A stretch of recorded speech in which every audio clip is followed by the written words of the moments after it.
Hot News. We are live on Pan-African Television. We are also live on Facebook at Pan-African Television. Also on YouTube at Pan-African Television. We are beaming live over there. You can leave your comments. We'll make a time and read all those out for you. You can also send in your views, comments, and contributions on 0260846539, 0260846539 via our WhatsApp/text line. My name is Justice Appiah. And tonight on Hot News, we are looking at President Akufo-Addo's ninth address to the nation on the coronavirus crisis, or should I say the coronavirus pandemic. Basically, we are looking at measures put in place by government and where we've gotten to so far. Do you think that government's measures, from closing of borders, some partial lockdowns we've seen, and other things that government has done so far, including the promise of some 88 hospitals to be built, are things that, of course, government is doing to make sure that we see the end of COVID-19 in the country? We've been told that they've embarked on massive, testing and all those things. Do you think that we've tested enough? Yesterday, President Akufo-Addo said, for now we have over 160,000 people tested, and out of the numbers we've seen over 4,000 infected. We've seen some numbers who have also recovered. We've recorded 22 deaths. Do you think that we've done well so far as a country? We are looking at the NDC's position on these measures put in place by government. Do they think that government could have done better? They formed a team to augment government's team to see to the fight against COVID-19. Unfortunately, we've not heard of the team that was formed by the National Democratic Congress. What is happening? Tonight on Hot News, I've been joined in the studio by Yao Broja Jenfi, former Ashanti Regional Youth Organizer of the Opposition National Democratic Congress, in the studio. Bro, it's been a long time. You're welcome to Hot News this evening. Thank you. Thanks for having me. Where have you been? Oh, I've been around. Only that it's been a long time I came on your show. Very well. And you know that COVID-19 has changed, many of our normal lives. That's very true. So it's good to be back anyway. Greetings to your viewers. Well, yesterday the president addressed the nation, and before we kickstart with the discussion, we delve into it properly. The president made a statement, and I believe that it was directed at the Opposition National Democratic Congress. Significantly, before of course we start the discussion, let's go and listen to yesterday's address to the nation by the president. It's a 5-minute video we put together. When we come back, we delve into the discussion. Of course, I would ask my question based on that. Let's go and watch. We'll be right back.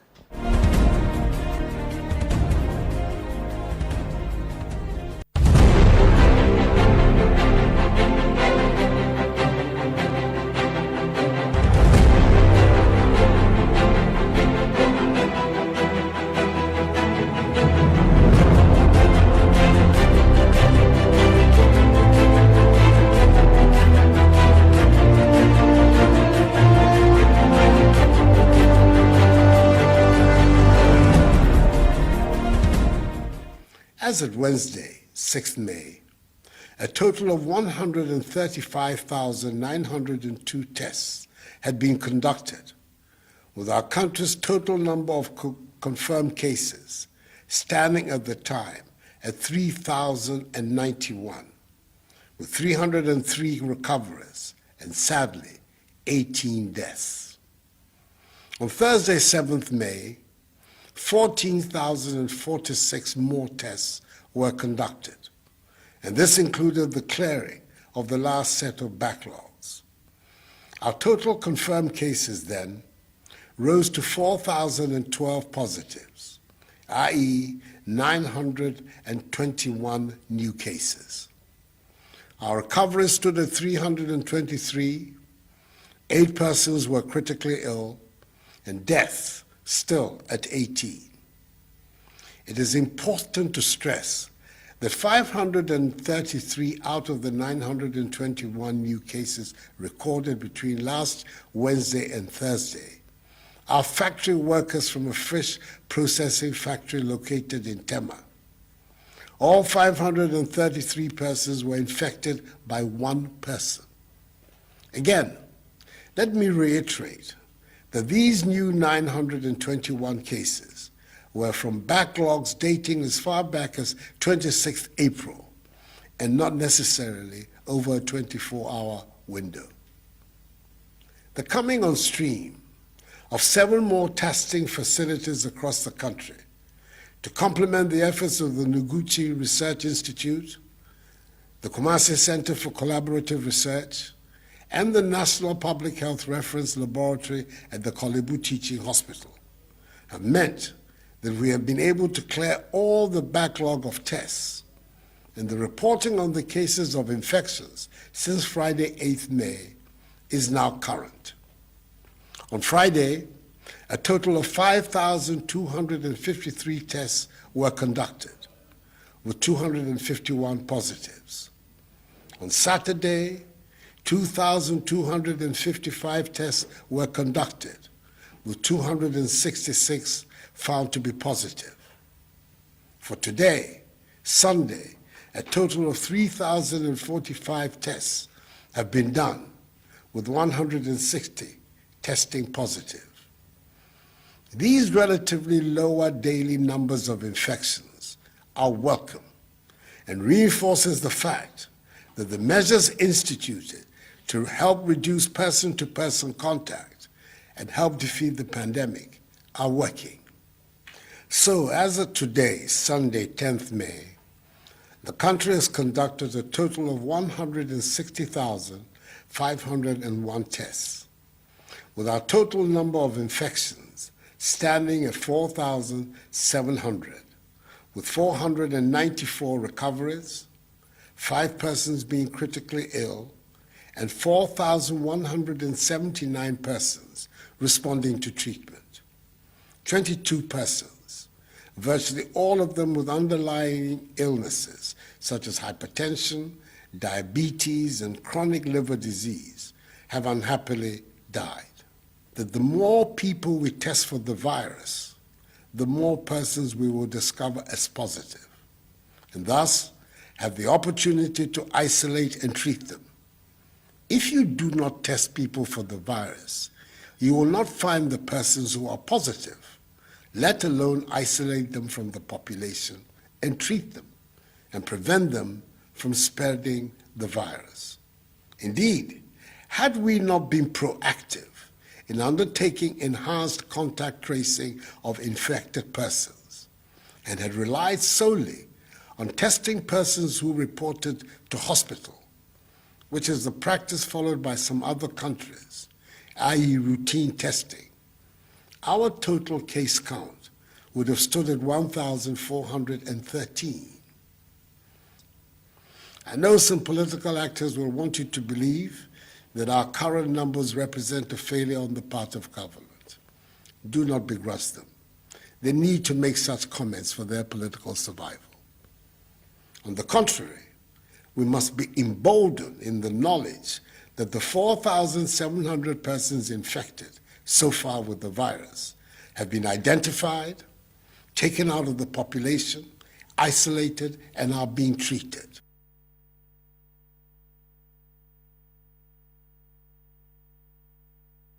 Well, viewers, welcome back. You're still watching Hot News on Pan African Television with me, Justice Appiah. We're coming to you from our studios in Abilinkwe, 48 Swanika Street here in Accra. Keep your messages coming in on 0260846539, 0260846539. We are also live on Facebook. Make sure you share the Facebook live post and then invite others to also watch the program tonight. Tonight, we are looking at the President's ninth address to the nation on coronavirus pandemic and, of course, measures he said they have put in place so far to reduce the spread of COVID-19. Yesterday, President actually extended the period for ban on public gatherings and all of that, Basically, we are looking at that particular, issue on the show tonight. And as I said earlier, we've been joined in the studio by Broja Jemfi, former Ashanti Regional Youth Organizer of the Opposition National Democratic Congress. Broja, you're welcome to Hot News once again. Thank you. Thanks for having me. Now, in the President's address yesterday, he sort of jabbed the National Democratic Congress, saying that those who are, doing politics with the crisis of course, their political fortune is actually, you know, based or relied on that particular one. How would you react to that before we delve into the issues properly? Well, the president was not wrong. Maybe he didn't put it as, you know, it should have been put. Okay. The truth of the matter is that the politics of this country now lies in how we survive COVID-19. Okay. Health, you know, issues are going to be one of the topmost priorities of voters going into the 2020 elections in December. And so, obviously, any leader who seeks to rule this country or govern this country must be concerned about the happenings in the country. Very well. And so, it is not wrong for former President Mahama to, you know, contribute his quota through giving of personal protective equipment to doctors, hospitals, nurses, through the food aid, you know, feeding 20,000 households, which he continues to do. Okay. And so the president, as we know his character, is a democratic dictator who doesn't appreciate when there's a constructive criticism. And so anything that anybody says... Which one do you call constructive criticism? Constructive criticism is bringing government's attention on the lapses in our fight against the COVID-19, which former President Mahama, you know, has consistently done. Constructive criticism is suggesting to government what can be done in order to help the citizenry in times of difficulty as we find ourselves now. For example, former President Mahama has suggested the amendment of the SNIT Act to make sure that our contribution, our accumulated contribution, you know, a percentage of that could be given to us over a period of time. People who contribute to the fund, the Social Security and National Insurance Trust. And these are constructive, you know, suggestions, alternatives. They have been asking for alternatives. This is an alternative. So if this suggestion comes and government takes it as a political knock or something, you don't understand. This has to do with the plight and the living conditions of our people. If people have contributed into a fund, which is meant to be given out over a period of time when we are on pension, and we are in crisis, we are in difficulty, people are dying. So are you waiting for those people to die so that you pay the monies to their families or what? And so there's a suggestion for government to amend the law. And government is playing the ostrich, you know, hiding behind a SNIT to say that, oh, you know, the law does not allow it. We have taken $200 million, which, you know, changes into 1.2 billion Ghana cedis from the stabilization fund, which was accumulated by former President Mahama. How were we able to take that money? We went to Parliament, the government went to Parliament and amended the Petroleum Revenue Act to make sure that government got, you know, the cap off so that they could take that money. Very well. There have been suggestions by the finance minister for us to take the Heritage Fund. How are we going to do it? We're going to amend the law. Government has increased communication service tax. How were they able to do it? They amended the law. And so it is possible to amend the SNIT law so that private school teachers who have not been paid for 2 months could get something, you know, and survive the system. So that the receptionist at the hotel who does not, you know, get any income because the hotel is not functioning would be able to get those money. So constructive criticisms, and we know, you know, I was not surprised. The president does not take any criticism. What he wants is praise singers. You know, if you criticize the president, it's either he will call you to find a way of getting you to his side, or he will come back, you know, attacking you. So it's not, you know, a surprising statement at all. But here the president thinks that, of course, they have done a lot to make sure that we've seen this virus leave us. But it is not appreciated by some section of Ghanaians because they think that the rise in the numbers as it stands now is a failure on the part of government. And for that matter, he thinks that, you know, such persons are doing politics with the issue, which we are not supposed to. How would you react to that? I mean, is that a bad statement to make? Well, you see, our situation today, we have how many confirmed cases? 4,000. Currently, we have 4,700 cases. And if you permit me, let me do the regional statistics. Let me give it to our viewers. Greater Accra region alone is having 3,892 cases. Ashanti region 355. Central region 127. Eastern region 99. Western North 56. Western region 49. Volta region 32. Upper East 26. OT region 24. Upper West region 21. Northern region 16, Northeast region 2, Bono region 1, Savannah region 0, Ahafo region 0, Bono East region 0. So now we have only just about 3 regions that are not having COVID-19 or have not recorded cases of COVID-19. These figures you give does not represent the true situation of COVID-19 situation. What do you mean by it doesn't represent the true situation I'll come to that and of give COVID-19 you, in the some. Do you have any other data that Ghanaians do not have access I'll to? come to that. You see, if you want to assess our real situation, don't just look at the numbers. Okay. Look at the measures that government is taking. That should tell you, because the numbers represent a certain population.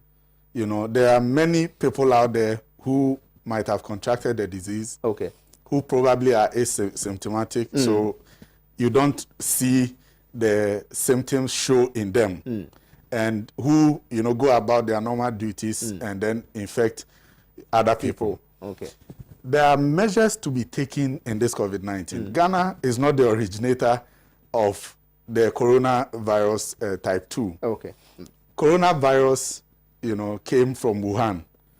And when the WHO, the World Health Organization, was declaring it as a global pandemic, they came up with certain protocols and certain measures that government would do in order to fight the disease. Very well. And so there are no country-specific strategies. Many times you will find that countries take the World Health Organization strategies and they try to alter or review to suit their situation. So before, I've been hearing the president talk about testing, tracing, treatment. When you begin to talk about testing, tracing, treatment, it means that you, as a country, you have failed. You have failed when you start talking about testing, tracing, treatment. But isn't it the way to go? No. You test, you trace contacts. You trace contact, you test, and you treat. There are two major steps before you get to testing, tracing, and what are those steps? The first one is the preventive and the precautionary measures. There are countries that have reported or recorded less cases. What that means is that they took the first 2 steps, you know, very seriously. When you take the preventive or the precautionary and the containment measures, when you are successful at that level, you don't come preaching testing, tracing, and treatment. Because what that means is that you have less testing to do, less people to trace, and less people to treat. So how did the disease get to Ghana from Wuhan? When we all knew that Wuhan reported its first case in November or so. It got huge publicity in probably January. And so between January and March, when Ghana recorded its first case, what did we do?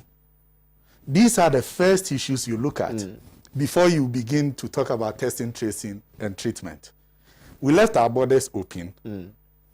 Our president himself, you know, went outside on a tour to Europe, some European countries. He went to Switzerland, he went to Norway, he went to the UK and one other country. And when he was coming back, one person who was part of his entourage to Norway was one of the first people to have been traced or to have been tested to have a positive case of COVID-19. So how did we fare with the preventive and the containment, measures. So if you want to ask about the first person who brings the disease to a country is called case zero. Okay. So the case zero for us in Ghana is traceable to the president because he went to a tour in Norway. Okay. The Norwegian ambassador was part of the tour. The Norwegian ambassador returned to Ghana, threw a party for his kids, and his kids' friends and their parents from their school. And finally, he was tested positive. And so the preventive measure is traceable to the presidency. And so when you have the president himself as somebody who brought the disease, through his tour to Europe, and then you ask, how did we contain? That's the containment measures that you needed to take. At the time that we tested and realized that the COVID-19 has entered this country, know that I've already said that this is not a disease that came from Ghana. It came from Wuhan. Let me correct something here. Okay. When they announced the first two people who were infected with COVID-19, and we are told that those were imported cases, we are told one person was at the time from Turkey. Yeah, a Turkish and then a Norwegian. And then the Norwegian, we are told that the person is an official Norwegian embassy in Ghana. But they did not tell us who specifically the person is. Why do you assume that this is the person we're talking about? You may not be comfortable with me saying on your show, but that's the reality. Okay. I have listened to the Deputy Minister of Health. Okay. And he said specifically that who that was reshuffled recently. Okay. Who confirmed on CCTV that it was a Norwegian ambassador. Okay. So that's known. You can go ahead. So COVID-19 is because there's coronavirus, which happened in 2019. So they call it, COVID, which is coronavirus disease 19. So it is not something that took the world by surprise. It had happened in 2019. Many countries knew. Those who joked with it, like Ghana, are facing it. So the point I'm making is that at the time that we needed to contain it, when we had gotten to know that the disease has, entered the country, what did we do? We didn't have enough test centers. Ghana needed just 35 million Ghana cedis to be able to buy PPEs for our doctors. Today, about 30 health professionals have contracted the disease. 2 of them have died from it. One nurse from the Western North region, and then 1 doctor from Accra. Yeah. At that time, we didn't have that money to be able to buy the PPEs. So the measures, even WHO had mentioned that we needed the 35 million Ghana cedis, and government had only provided 2.5 million Ghana cedis at the time, which was woefully inadequate to be able to meet those expenditures. So we failed in preventing the disease. We failed in making sure that we contained it. So now the disease is at the community level. So when you get to the community level, that is where you begin to talk about testing, tracing, and treatment. Now, my question is on the failure to prevent the disease from entering Ghana. How possible could we have prevented the disease from entering Ghana? Good. We could have prevented the disease by closing our borders. Some countries... Have you considered the economic implications? Those were the reasons given by government. There are health implications. There are implications to every policy decision government makes, So when... On the 1st of March, many countries closed their borders on the 1st of March. So Ghana could have closed our border on the 1st of March. What happened? On the 1st of March, the president who was supposed to announce the closure of the border was himself outside the country. He came on the 4th. When he came on the 4th, he went and packed people at the Kumasi Sports Stadium for an independence celebration. He didn't care. His ministers were throwing parties. The foreign minister was throwing party for the sister or something else, and expatriates were attending, and all of that was going on between the 1st and then the 11th of March when we reported the first 2 cases. And so now, when we have failed to prevent it, note that it is preventable. John Mahama prevented Ebola from coming to Ghana. What did he do to prevent Ebola from coming to Ghana? Once we realized that Ebola had, occurred in many other West African countries, he put our borders on red alert. Okay. He had an isolation center, PPEs for medical doctors. Some they didn't even use them. He had bought the PPEs ahead of us getting our first case. Okay. We never got a case. We even used Ghana as a deployment center for West Africa, but we didn't record any case. Okay. Note that at the time, President Akufo-Addo, then candidate, had tweeted that John Mahama will be blamed. The Ghanaians should blame John Mahama if we recorded any case of Ebola.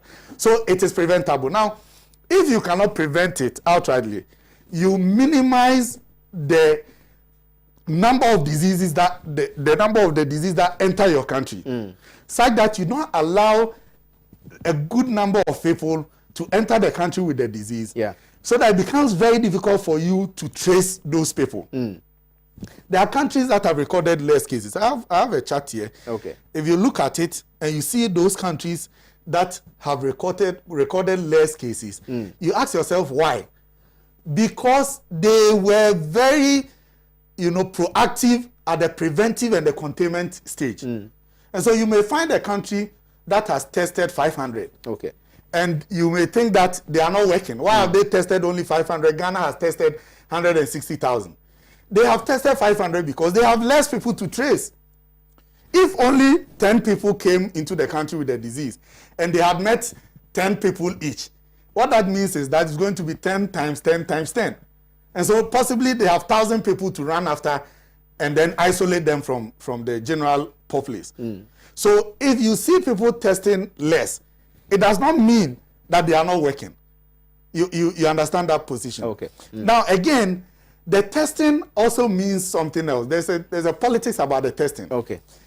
One is that any person who tests positive for COVID-19, who goes through treatment and is declared recovered, that person would probably have been tested 4 times. Okay. One person. And so if you see the 495 by I think the presidential the president has never the president has never admitted it. He tries to put it as though some 160,000 his advisor people on health actually admitted he was that. pushed, and all of that they downplay the figures. Okay. So if you have 495 people who have recovered, you probably may have to multiply that by 4 and see the number of tests they have done. There are people who also go through genuine, situations where there are false tests and they needed to be tested again and all of that. Very well. And so if you look at the measures that are going on, they are not addressing the situation. Government is not being up to date and in some cases pressing, the figures. I told you that this is not a true situation. You're asking me why. Very well. Now let's move to that. What I would want anybody to do is to stop relying on the national what do you call it? The Ghana Health Service portal and the figures they give. If you want to see the real situation, forget about them. Okay. Where should people go to the regional health directorate report? Because the Ghana Health Service in Accra, they don't do any testing. They don't do anything. What they are doing is... But they are relying on data. Yes, they are analyzing the data. Presented they are to just them by the testing centers. So they are not the originators. They are not the primary source of the data. What they do is to analyze data sent to them from the regions. Okay. And so if you see the Ashanti regional report, I have it here. Okay. As at yesterday, Ashanti region had a total positive cases of 453. Check the national portal, what is there? Very well. It says Ashanti region has 355 cases. So why are they understating at the national level? Why? If you check from the Ashanti regional report, as at yesterday, they had recorded 6 deaths. But if you check from the national, they are reporting 5 deaths for Ashanti region. Very well. If you check from the Ashanti regional report, out of the 453 cases, only 38 has recovered. And only 30 are on admission. Listen to the point I'm making. Okay. An overwhelming majority of 379 are receiving home-based care. They are in their homes. And whether they move or infect another person, nobody cares. Why? because we don't have enough isolation centers to be able to keep these individuals who have been infected, who probably may be asymptomatic, may have not shown even it, or they have mild symptoms. And so the situation as it is painted to us is an understatement of the real situation. But yesterday in the president's address, briefly, he stated that but for the massive testing that we've engaged in, our numbers or the number of infected persons would have remained within the thousands. If you do more testing, you get more people who are infected, and as a result, because we've done more testings, that's how come we've been able to record the higher numbers of persons who are infected with COVID-19. Would you not agree with what he has said? It is not true. It is not true. COVID-19 is not infected spiritually. It is by physical contact with people. When you go, there's one Nana Kofi Kwache, who is a member of the NDC COVID-19 team, who has come up with an analogy. Very well. That when you see a river, and then you cast your net into the river, and there's no fish in the river, when you pull the net back, what do you get? You won't get anything. You won't get any fish. So if there's nobody infected in our communities, we can test everybody and we won't have a case. What the position that the president actually is making, what he's implying, is that there's a huge community spread. That's what the president is telling us. That many people are in the communities who are infected. That is why when you are testing, you are finding them. I've already proven to you that the 160,000 tests does not represent 160,000 persons.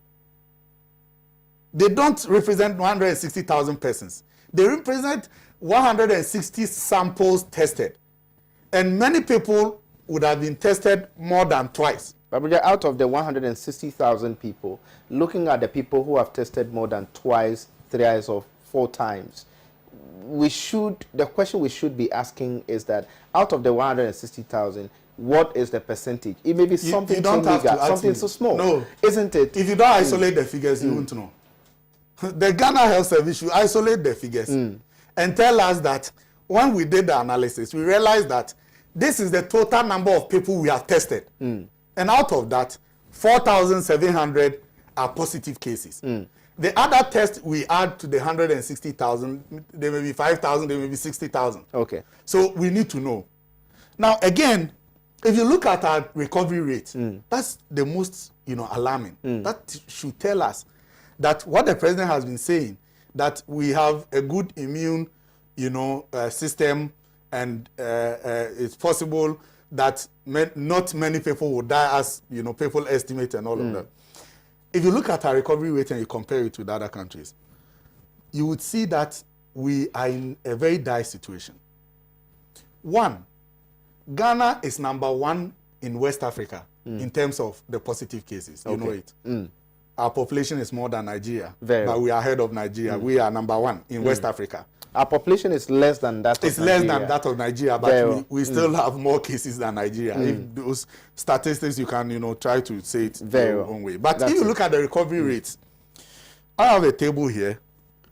Somebody has helped all of us to give us, the figures. Dr. Baumia will say, go to the data. Now, Ghana is one of the lowest in terms of recovery rates in Africa, not just in West Africa. Okay. In Africa, Ghana is one of the lowest in terms of recovery rate. What that means is that the more people get the disease, the less they recover. And so if you look at the figures, number 1, Niger. Niger has 821 confirmed cases. They have 351 have recovered. So if you look at the percentage to the confirmed cases, they have a 76, percent recovery rate.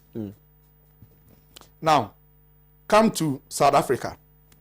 South Africa has recorded 10,015 cases. Okay. 4,173 have recovered. Okay. If you check the rate, it's 41%. Okay. Nigeria has recorded. Nigeria okay, before I get to Nigeria, Togo has recorded 174. They have 89 recoveries, which represents 52%. Okay. Senegal has recorded 1,886, 715 recoveries, which is 37%. Okay. Ghana has recorded 4,700, which is even an understatement of the figures. I've proven to you here that the figures have been understated. We have a recovery of 494, which is, you know, a paltry 10% recovery rate. Very well. So the position of the president that many people will get the disease and recover is not reflecting in this. Now, the danger here, and I want your viewers to be very particular about their health, you know, from now onwards. When the disease started in Wuhan, it got to a point where people who did not show any sign of the disease, active, they just fell and died. When they started testing these people, the autopsy showed that those people died from COVID-19. And so there have been some strange deaths lately. I don't want to sound alarming.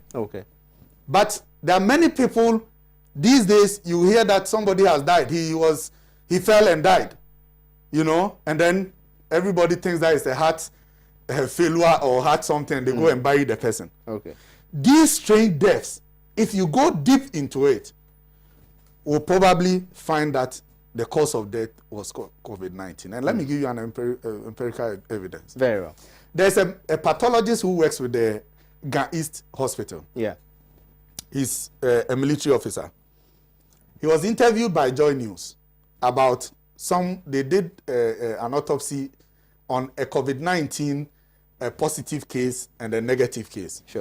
And during the interview, he questioned our testing regime and said that a gentleman tested negative for COVID-19 whilst he was alive and yet died. So they were confused that what might have killed the person. They went into it to do an autopsy, and the report came that the person was positive for COVID-19. And so what that means is that probably there are more people dying of COVID-19 that we do not know. And so it does not reflect in the figures as we put on the Ghana Health Service portal. When it started, when the COVID-19 cases started, you remember, I think the first 3 or so deaths that were reported, the people died before the report, the positive results came. And so the first case that died, that the man, a Lebanese that died in Kumasi, the man had actually not been tested. The time they realized that they needed to test the man, and they tested him, he died, the report came positive. So they needed to, you know, isolate all the doctors and try and, you know, fumigate the area and all that. So what you see we need to concentrate on is that government must open up to a situation where we have daily, you know, testing and daily results, so that we have massive community tests. Because there are many people who feel that they are showing the signs, but they don't know where to go. They don't know whether they can be tested and all of that. And because they have not shown severe symptoms, they're in the house doing some ginger drink and some lemon and sobolo drink, you know, trying to tame the situation. These are very dangerous situations, because when the people get out there and they get in touch with other people who may have, you know, weaker immune system, then our cases are going to be worse. And so when the president says that we have done well, you don't actually know what he wants to talk about. All that the president is interested in is to, you know, communicate on truths, sometimes half truth, sometimes pure lies. What are the in lies? Order to paint a picture that the government is doing well because he thinks that he has an election ahead of him. You think that the government is not doing well? Because government, from the beginning of this, you know, issue, of course, we've seen later closure of borders, you know, compulsory or mandatory testing of persons who traveled outside the country and were returning. We stopped flights from entering into Ghana.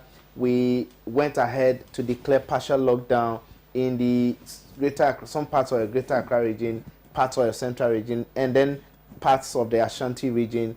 He went ahead, placed a ban on public gatherings. Churches have been closed down, schools have been closed down. All our measures put in place to make sure that we stop the spread of COVID-19 and possibly we wiped it out of the country. And you think that government has not done enough? You see, all these measures have not been effective.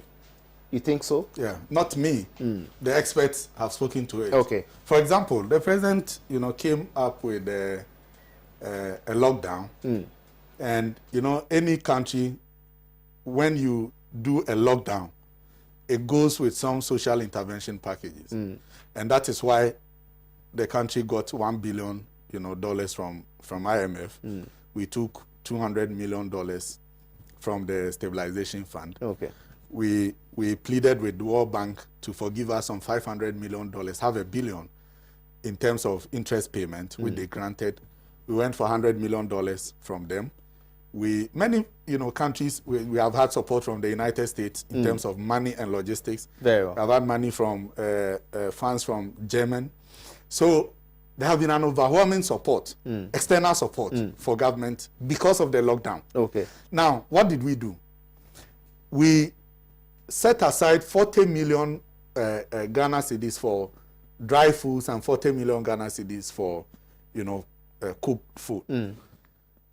I know people who lived in lockdown areas, never saw any food. Some received on Monday. The next time they were waiting to receive another food, the lockdown was lifted. What happened to all those monies? Where are the monies that government earmarked in order to help the people? So it got to a point where people were starving in their rooms. Okay. And so the people had to choose between the hunger virus, staying in your room and dying, and coming out to face the COVID-19, situation. So government did not handle the lockdown. So government now, instead of releasing more money to feed the people and to get the people to stay indoors, government said they have lifted lifting of the ban for political science lifting of the reasons. lockdown, we are told, was based on science and data, according to the president. I don't want to and he talked about the fact that, looking at the measures put in place, which were effective, it became very necessary for the lockdown to be lifted. Why would you contest that? I put a post on my Facebook page yesterday that under this government, when you hear science, you should be thinking about political science. Oh, really? Yes, and when you hear data, probably you should be thinking about internet data. And when you hear that we have peaked, maybe they are talking about something else, peak milk or something. Because have you not heard about our situation that we have peaked and we are beginning to decline? I've actually heard when we were, at 4,000. We are now at 4,700. Okay. And even that one is an understatement of the real situation. And so all of the measures that government needed to take, government failed. Now, you know what is happening? What is happening? Tell me. The dry foods that were supposed to be given to us in the lockdown areas. Now, these foods have found, their way back to the market. And we are buying it. People are actually selling the food that were supposed to be given to us for free, for which was not coming, and the president lifted the lockdown. These foods are now available on sale in the market. And there's a typical situation in Tafo, Pankrono municipality, that the police had to go to the market and arrest people who claim that the dry foods were given to them by the MCE. How did the MCE get those food? Okay. What was the purpose for the food? And so, like somebody said, coronavirus started as a disease in Wuhan. It got to Ghana and became a businessman. People see business in that. And so their interest is to the economic benefit from COVID-19, personal economic benefit, selfish economic benefit, and the second leg is the electoral benefit that they can get from it. You have heard the national organizer of the MPP state that they're actually going to campaign on the basis of COVID-19 because they have given some free water and electricity. Before I came to Accra, about a week or so ago, not a drop of water had passed through my tap. Okay. But in December, I'll be told that the president has given me free water, and so I should vote for them. That's the concentration of the government. In terms of practical measures, plans, in order to fight COVID-19, they are not interested in it. What they are interested in is what former President Mahama describes as the herd immunity. Now, what that means, there are some countries who are using that strategy. Yeah. But they tell the citizenry that this is the strategy your government is using. So take care of yourself. What herd immunity means that, yes, COVID-19 will not kill everybody. Okay. Many people will get into contact with it. They will have the disease. A fraction of it will have severe symptoms. They will go into critical condition. Okay. And then a fraction of that will die. Okay. And so the herd immunity is like your immune system is what will fight the disease. So your life is in your hand. Yeah.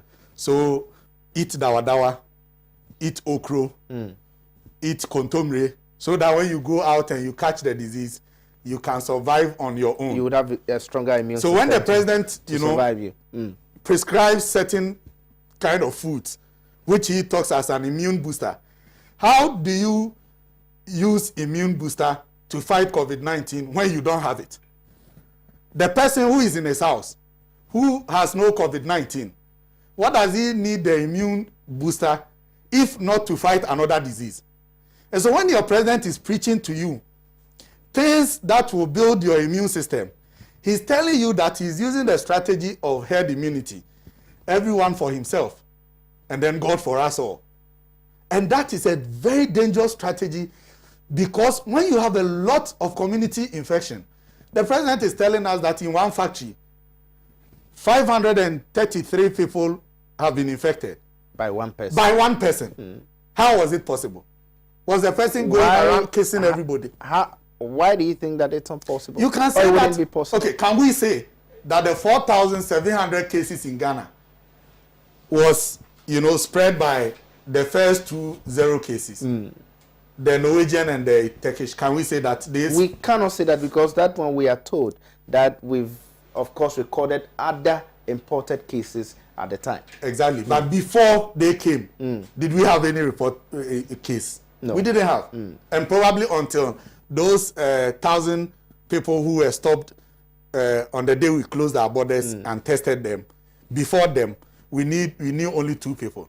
So how did you know that it was possible that the other people in the factory who probably had it but were asymptomatic? And because somebody got it, that is why you have gotten the person to be tested. Okay. And so even in saying that, you give us an impression of a bad picture.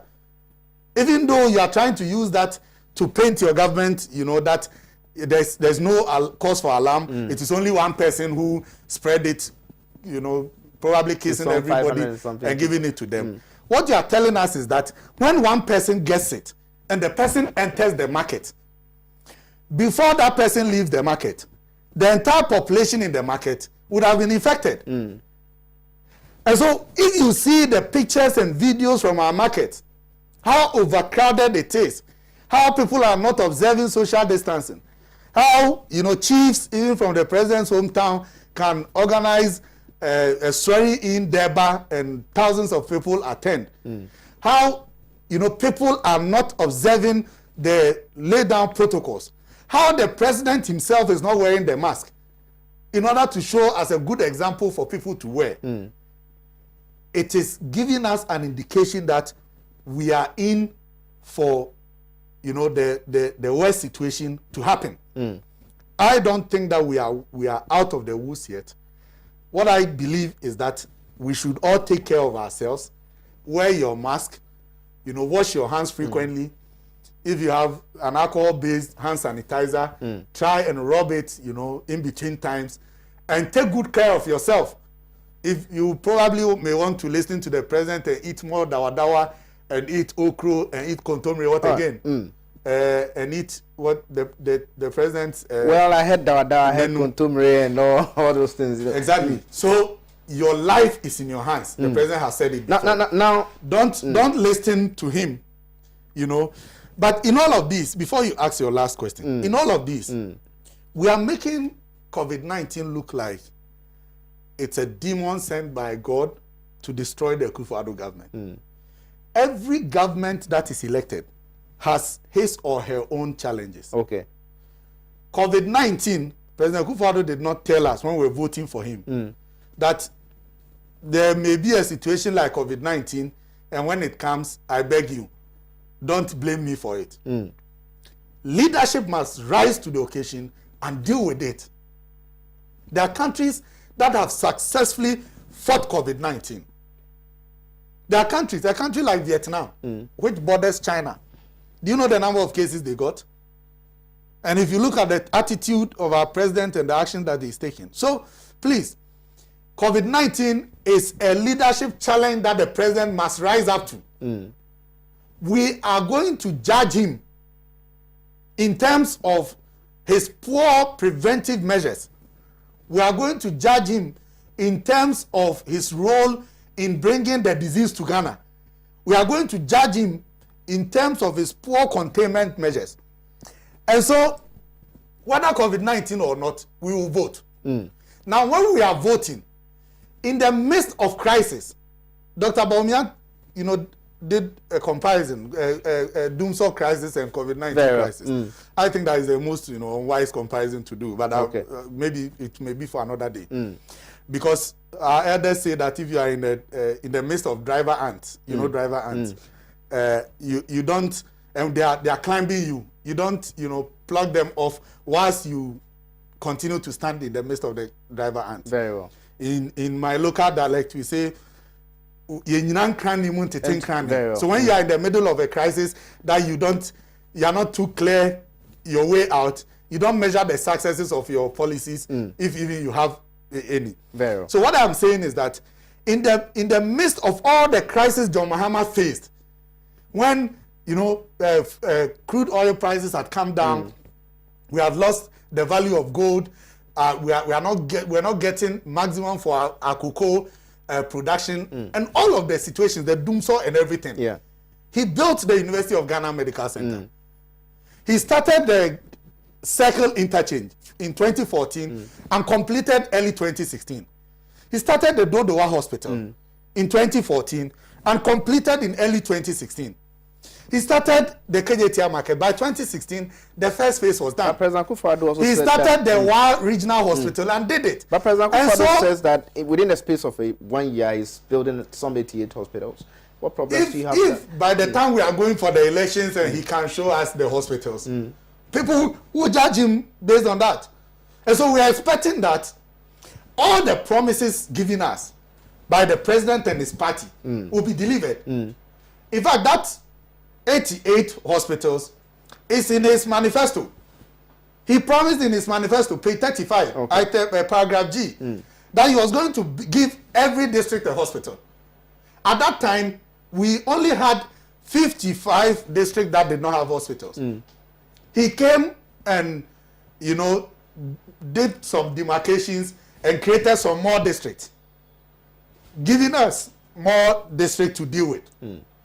So we are expecting him to deliver. The one district, one factory, the one village, one dam, the 1 million, one constituencies. We are waiting for all those. Well, I've just been prompted, but finally, I'll plead with my technical team to give him some few time to be able to wrap up properly. But finally, out of time. Yes, finally, let me ask you: the NDC has put together a technical team to augment that of government team actually formed. What suggestions have they made so far? What are they also doing to help stop the spread of COVID-19? Since the NDC only finds fault in what government is doing, think that government measures are measures that are not effective enough. You have actually put together a team to augment that of government. What is your team doing to make sure that government's team is actually helped in fighting this pandemic to the latter? Well, it is not correct that the NDC only finds faults. But then correct me. But even if we find fault, that's a role of opposition. Okay. Opposition is not formed to praise, government. Government. Okay. Now, the NDC COVID-19 team has presented 2 papers, policy papers, to government. One, we attended a meeting with the Ministry of Information and Ministry of Health in attendance. The first paper was given to them. Okay. Our national chairman attended the presidential meeting with political parties. It was presented there again. And then when the lockdown was lifted, we also presented another paper. One of the suggestions that we made during the food distribution was for the government to involve our traditional authorities and our local government's substructure, where there are assembly members and there are unit committee members, so that people will not rush out, to be seeking for food and then get infected. That was one of the suggestions that they didn't listen, but we have been able to use that. The second one is for us to establish testing centers across the 16 regions of Ghana. Which government has considered that? You see, government is now considering, not that they have considered. We got to a time where people... Because now Kolebu is in operation. You see, we got to a time where people who had been tested 3 weeks back had not gotten their results. Okay. So how were you going to deal with such people and all of that? So all that we have presented to government is to ensure that government, intervenes in the hardship that people are going through. Very well. For example, we have proposed that the communication service tax should be reduced. Very well. Because students, like all of us, we are still schooling. Fantastic. And now we are doing online. The University of Ghana, just a week ago, graduate students were fighting with the business school, with our dean, that, we cannot pay for the cost of data, be on internet for a longer period of time. So if government reduces the talk tax, the communication service tax, at least by the 50% it increased, it's also going to lessen the burden on citizens. Again, we have also proposed that the SNIT contribution, I've made that point, but it's an important point. Very because what we are saying is not about government giving loans to people which they may not know what to use for. Yeah. And it's not about government giving out freebies. What we are saying is that people have contributed over a period of time. Say a private school teacher. I've been a private school teacher before. Very well. So I know the situations that we go through.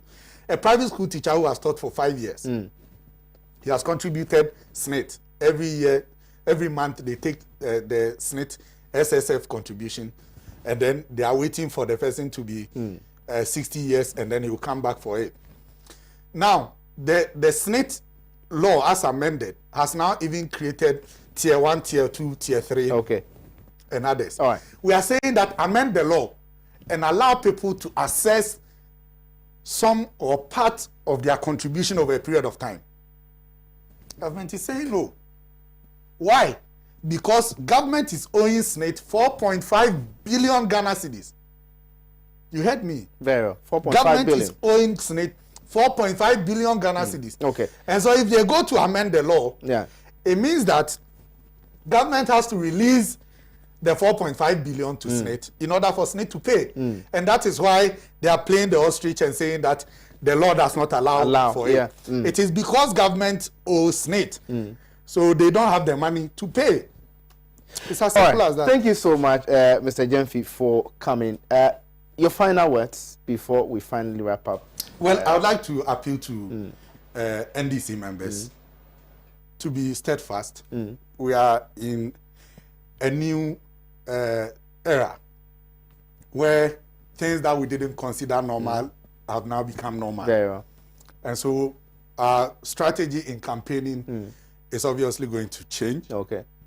We are not going to have, big rallies and all of that. And so people should not wait and say that we are waiting for rallies. In our daily lives, we can engage. Even though the party has been very clear that we want to fight the COVID-19 first. Like the NPP has said, we have an election to win. Ghanaians are looking to us, up to us. All right.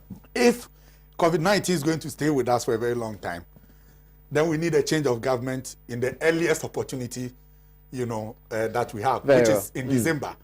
And so we must be thinking about how to mobilize through new strategies in order to get it done. All right, thank you so much. We are so grateful for coming. I'm watching you live from Abidjan. Thank you so much. I'm also watching you live from Saudi Arabia. Thank you for your message. Excellent submission, my boss. Thank you so much. Now, let me take some few messages here. I have a lot of messages on Facebook. Unfortunately, I wouldn't be able to read it, but let me take some few here. And then I wrap up. Good evening, Honorable Broja and Mr. Host. I like the way Mr. Broja is explaining things to ordinary Ghanaians who are in hardship to understand. Thank you, Honorable Broja, for the good work. I choose JDM. Frederick Tete, Afram Plains North, sent in that one. Frederick, thank you so much. Charles Nyami in Asamakete says, so if one person has infected 500 persons, how many persons have been infected by the 500 people? This is what we should be thinking and asking ourselves as a serious nation, rather than getting deceived by a presidential address on COVID-19 full of political innuendos. This is evening. Good evening to the next MP for Lower West Akim constituency, Honorable Michael Edusei. Thank you so much for your message. This one says, good evening, Mr. Host. Tell the NDC man that President Akufo-Addo made that comment because President Mahama wanted to host the Africa Cup of Nations in Ghana, so he should stop what he's talking about. I don't understand that. That Alex in Mapon says, believing this MPP government, you do that in your own risk. They have never been truthful. Big ups to my boss, Broja Jemfi, for his good work for the National Democratic Congress and Mother Ghana. I don't think I can read your messages anymore. Good evening, Jay. I love your guest, Communication Minister 2021 from Abdurazak. From Boko. Thank you all so much for being part of the show today. I'll say a very big thank you to my production team. I'm talking about Saul, Latifa, my director, Sewa, and my soundman, of course, Titi. And then my cameraman in the studio, Foster and Oko Van Der Poel. Thank you all so much for being part of the show. Make a time with us, same time tomorrow. My name is yours truly, Justice Appiah. Goodbye.